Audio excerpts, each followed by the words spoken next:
పోనీ జగన్మోహన్ రెడ్డి ఏమన్నా చెప్పినాడా? మొంతా తుఫాన్ అయినా తీరం దాడుతుంది కానీ ఆయన బెంగళూరు ప్యాలెస్ దాడుతున్నాడా?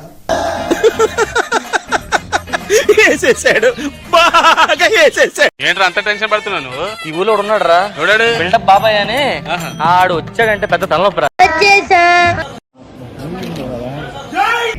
ఏంట్రా ఎవరన్నా వచ్చారా?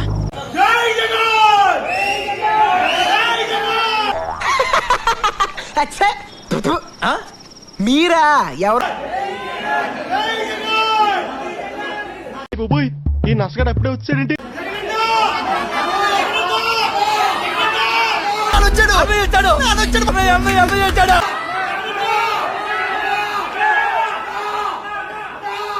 ఇంటికెళ్ళి ఏ చేసుకుని పడుకో. మనం అధికారంలో ఉంటే మనం ఎటువంటి తుఫాన్ అయినా సరే మనం ఒక మాట చెప్తే ఆగిపోతుంది. జగన్ అన్న సైన్యం మాత్రం తుఫాన్ అయినా ఆపేస్తుంది, సుఖానీయమైన ఆపేస్తుంది, భారీ వర్షాలని సైతం అక్కడే నిలబెడుతుంది.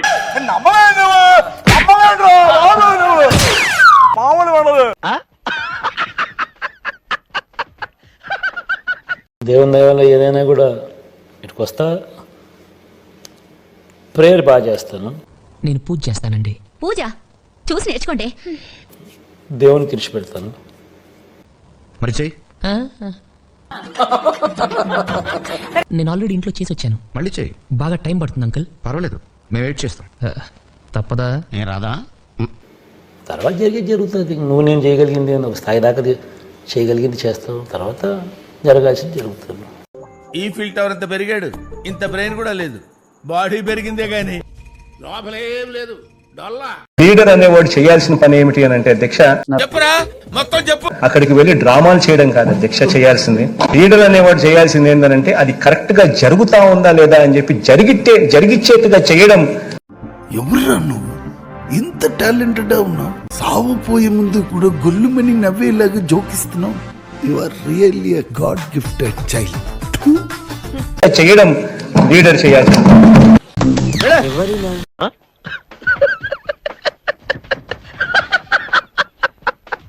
మన అన్న తుఫాను ప్రభావితం వైజాగ్ వాసుల మీద ఏ విధంగా పడింది అనేది అందరం చూసాం. గతంలో హుదూద్ తుఫాను వచ్చినప్పుడు ఎందుకు సార్ పాతగాయని మళ్ళీ రేపుతారు? అప్పుడు మన అన్న తీరిగ్గా తినక సినిమా చూసి వచ్చాడు.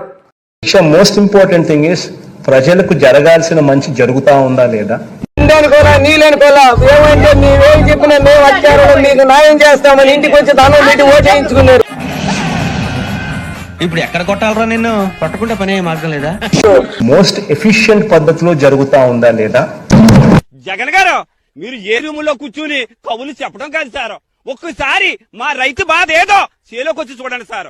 ₹1 కోటి ఇచ్చిన కూడా కొన్ని పనులు చేయను, వాటిలో మొదటి పని ఇదే. సరే, మనం అధికారంలో ఉన్నావా లేదంటే ప్రతిపక్షంలో ఉన్నావా అనేది పక్కన పెడితే అయినా సరే మనం ఒక మాట చెప్తే ఆగిపోతుంది. అది మన జోగి రమేషే చెప్పినాడు, నేనేం చెప్పలా. జనరల్ గా చెప్పాను రా, నేను సీరియస్ గా తీసుకున్నాను. లేదంటే మన బ్రదర్ అనిల్ గారు కూడా చెప్పినారు. ఎందుకంటే ఆయన వాళ్ళ కొడుకు మంటలు నరుకుతాడు. సరే, వాళ్ళ సబ్జెక్ట్ వేరే, అది వేరే విషయం. ఇప్పుడు నేనేం చెప్తానంటే, అంటే రెండో పార్ట్ కూడా ఉందా కథలో? అది ట్విస్ట్ సార్. వీళ్ళు అధికారులందరూ కూడా నారా లోకేష్ గాని, అదే విధంగా హోంమంత్రి ఆమె అనిత గాని, ఈ తుఫాను ఏదైతే ఉండదో దాన్ని ఎదుర్కొనే దానికి మనం సిద్ధంగా ఉండాలని చెప్పి దానికి వసతులు పెట్టినారు, అన్ని రకాల చేస్తున్నారు. ఎన్ని ఎన్ని ఎన్ని ఎన్ని ఎన్ని ఎన్ని దారుణాలు. వీక్లీ వస్తున్నట్లున్నారు తాడేపల్లికి. ఇప్పుడు ఆయనకు వీక్లీ వన్స్ ఇచ్చారా? వారాల అబ్బాయా? చెప్పలేదమ్మా. జగన్మోహన్ రెడ్డి గారు, రాజశేఖర రెడ్డి గారు అబ్బాయి పోయి ఇప్పుడు వారాల అబ్బాయి చేశారా మీరు? బాప్ 1 నంబరి బేటా 10 నంబరి. వీక్లీ వన్స్ ఆ పార్టీ వాళ్ళు నేను అడుగుతున్నా, నేను ఏమంటే వీక్లీ వన్స్, లేదంటే మీరే పర్యాటక కేంద్రంగా పోండి, ఈ నుంచి బస్సులు వేసుకొని జగన్మోహన్ రెడ్డిని చూస్తాము అని చెప్పి. ఇప్పుడు మనిషి ఎలా మాట్లాడుతున్నాడు అసలు? ఈ మనిషికి బుద్ధి ఉందా అధ్యక్ష?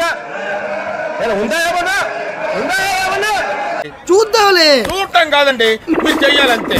సరే, మీరు ట్రై చేస్తారన్నారంటే అది ఓకే అయిపోయిన